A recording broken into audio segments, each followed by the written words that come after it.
There we go. And budgetary number crunch. Wait, we've got some questions here. Yes. Okay, first of all, any questions, guys? I got a couple. Remember, this is the hostile audience here. Feel free to ask away, especially since he's on camera. You did a Bring great it. job. Thank you. It was amazing. We got a mole over on their side. I love it. I got a question. Yes. You mentioned the idea of learning no longer being linear, but being kind of a hyperlinked, associated web. How do you square this idea of learning with the many other studies which show that multitasking actually really does cut down on your ability to learn any one thing well? Multitasking, absolutely. But you know, that's what you're referring to is the Prensky article, where he talks about, you know, how kids just don't think in a linear way anymore. But that's the way schools are set. And you know, it doesn't make sense for us to, you know, dole out information in what schools feel is the best sequence. To learn how to go ahead and use Facebook, to learn how to go ahead and click on links, to get basic technological literacy, these are not, cognitively speaking, really high-level things which schools are built for. Schools are built Depends on who you talk to. Schools are to go ahead and learn the basics of calculus. That requires sustained, focused attention. And you could make the argument that Facebook and all these other things is driving the students' distractions. It's driving students away from focusing for long periods of time on one thing and getting it done, which is hard. That's a very valid point. But look at it this way. The same concentration and intensity of thought that requires, you know, learning calculus. Do you ever see that with you know, digital natives, say, playing video games, when they're completely wrapped up and, you know, their brain is in a way where they're learning, just committing everything to their long-term memory in an instant, because they are so focused and so involved and engaged, because they're doing a task or an activity that speaks to them, so that is appropriate for them. You're proposing a video game like Call of Duty Part 2 that would teach calculus? The Call of Calculus? Sure, why not? Obviously, it doesn't directly translate in that way, but, you know, who knows? A decade from now, there might be methods for teaching calculus that are as engaging as, you know, shooting Nazis or whatever, you know?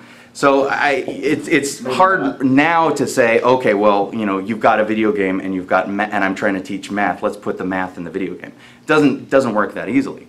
But however, you know, we're making progress all the time, and we're developing incredible things all the time. I'm just a little curious, though, in the sense that if you're trying to go ahead and teach a law school class and you're talking about torts and these high-level philosophical ideas, don't you think it would be reasonable to go ahead and sit there and say, everyone, put your laptop covers down, turn off your cell phones, and focus on this one challenging idea? Isn't that a reasonable thing for a professor to ask? Absolutely, absolutely. And, you know, I think a lot of it breaks down into how effective the teacher is, or, you know, what methods they're using. To completely ban and be totally absolute about, you know, having laptops in your classroom, to make them completely contraband because you're not interesting is one thing, you know. But to have, you know, I've been in classes with really excellent teachers where, you know, there's periods of having your laptop off, and when he needs your attention, he says, you know, if everyone can put their laptop down, that'd be great right now.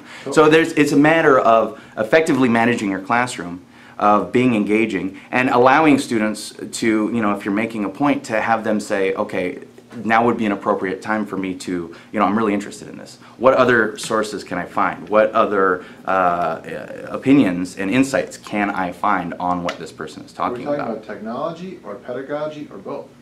I think both. I mean, I think it's utilizing technology. And a question here from a hostile group. Yes. Okay, so coming off of that, say in the future you have your own classroom and you let them all have laptops, they use their laptops for you know, notes and stuff. What would you do if you were told that 70% of your students are on Facebook more than half of your lecture? See, what would you do to control that? That's, you know, I've actually been in a elementary school classroom which, you know, is what the credential that I'm getting, and where it's one-to-one computing. The kids all have their own MacBooks, and they utilize them to, you know, to compose assignments, to put together projects, to collaborate with one another, even kind of supplementary information, they research. I mean, this is 10-year-olds we're talking about. And then when they have free time, when they complete a task, they're rewarded by being able to, on their computer, play educational games, which they love. It totally, it totally speaks to them. That's great, but what if, But I'm just saying hypothetically, like in a classroom. what you're saying goes back to what we were just discussing, where it's a matter of effective classroom management. You can't damn an entire device that produces really, really amazing projects and allows kids to really achieve because you don't know when to tell them to close their laptops, or you can't get their attention. So what does that classroom management look like? You can't be going around and monitoring everybody's. No, but it's maintaining a level of expectation. Having students with high internalized standards to where they're not goofing off for the entirety of a lesson, knowing that they need to come up with a result, they need to have a product at the end of the lesson, and knowing that if they are not producing this at the end of their lesson, that they were goofing off, then there will be consequences. Okay, so say little Johnny is always on Facebook. He's not soaking in your lecture. He doesn't know what's going on in his group project. He doesn't participate. Are you going to use his laptop or Facebook as a discipline? Or are you going to go about using technology as a discipline? By taking it away from him, or not allowing him the same access that other students have? Yeah. So, I mean, in a classroom of, let's say, 25 students, it's easy enough to walk around and monitor students. And, they are very quick about hiding windows and switching tabs and doing all that. But, if it really comes down to it, you can say, I expect this from you. I'm going to check in with you every 5 minutes. I will check your history. I mean, the devices that we have today allow for so much monitoring and so much, observation and assessment, just looking at, the history of what they were doing. Monitor, and don't you think that if you were busy monitoring, that it would take away from your effectiveness in teaching the class? Yeah, we're talking about momentary things here. We're talking about, checking in with a student. I mean, it's like, you work. It just sounds like it's now this device. The professor next door just got suspended because after showering and shaving and getting a good night's sleep and eating a good breakfast, she was giving a lecture and putting her all in this lecture, and this one kid got 4 cell phone calls in the midst of her lecture and had Facebook open. She lost her temper finally, and I'm going to sneeze. No, I'm not. And then she went ahead and she slammed shut the kid's laptop computer and was suspended for that. So semi-aggressive action. Are you sympathetic to her situation? Not at all. I mean, the kid could have been, drawing on his desk. He could have been doing any number of disrespectful activities. It doesn't relate directly to the device. It relates directly to the methods of the teacher or the student themselves. You cannot say, it's like this. It's like this. Say you have a problem with one student who's doodling in his notebook. You can't take a pencil away from him. You can't say, I'm not allowing you to use a pencil anymore because it makes you doodle.